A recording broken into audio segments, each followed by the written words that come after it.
কাজ করবেন বেবি 175 লাখ টাকা। দেখেন যারা মুক্তার নিয়মিত কাস্টমার তারা কিন্তু বারবার চেষ্টা করে যাচ্ছে মুক্তাকে সেই পথে ফিরিয়ে নেওয়ার জন্য। এরা সংসার করতে চায় না, বেপরোয়া জীবন চায়। হ্যাঁ ভাই, ঠিক বলেছেন। আলম হাসান অনেক চেষ্টা করেছিল এই মুক্তা মেয়েটাকে নিয়ে সংসার করার জন্য। আলম হাসান জানতো যে এই মেয়েটা দেহ ব্যবসা করে, তারপরেও আলম হাসান জেনে শুনে এই মুক্তাকে বিয়ে করেছিল।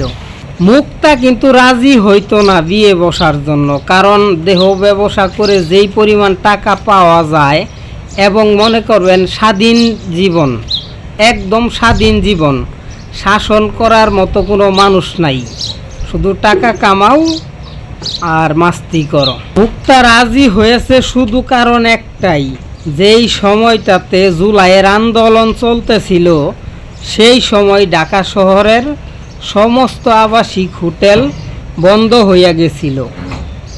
ঠিক তখন মুক্তার মাথায় চিন্তা চলে আইছিল যে আমি কিভাবে দিন কাটামু। ঠিক তখনই মুক্তা নিজেই কিন্তু আলম হাসানের মেসেজ দেয়। অনেকে আবার বলবেন কে এই আলম হাসান?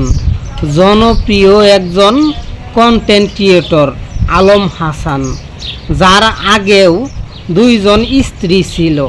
মুক্তা যে দেহ ব্যবসা করত তার প্রমাণ কি?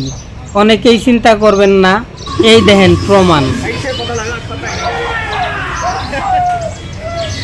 আপনাদেরকে প্রমাণ দেওয়ার কারণ এইটাই। অনেকেই বলবেন আপনি অযথাই মিথ্যা কথা বলতেছেন। এই মুক্তাকে যারা চিনে তারা কমেন্ট করেছে, এই দেখেন একজনে কমেন্ট করেছে বড় মাপের খেলোয়াড়, ভাইরাল হওয়া শেষ। অনেকেরই চিন্তা ভাবনা এই মুক্তা শুধুমাত্র আলম হাসানের সাথে সংসার বেঁধেছে ভাইরাল হওয়ার জন্য, কারণ আলম হাসান বড় মাপের একজন কন্টেন্ট ক্রিয়েটর। মুক্তা ইনবক্সে আসেন প্লিজ। বা ইনবক্সে যাওয়া লাগবো না, সংসার ছাইরা দিয়া সরাসরি মাঠে নাইমা পড়ছে। এখন আর সংসার করতো না, জানে যে আবাসিক হোটেলগুলো আবার খুইলা দিছে, তাই আলম হাসানের সংসার ছাইরা দিয়া আবার সেই কাজে ফিরে গেছে। তো যারা চিন্তা করতেছেন জান্নাত পাওয়ার আশায় যে একজন খারাপ মেয়েকে বিয়ে করে ভালো একটা জীবন দিব, অবশ্যই আখেরাতে জান্নাত পাবো, তাদেরকে বলবো করেন ঠিক আছে, কিন্তু একটু চিন্তা ভাবনা করে তারপরে করেন। 7 ঘাটের পানি খাওয়া গরু কখনো 1 ঘাটের পানি খাবে না।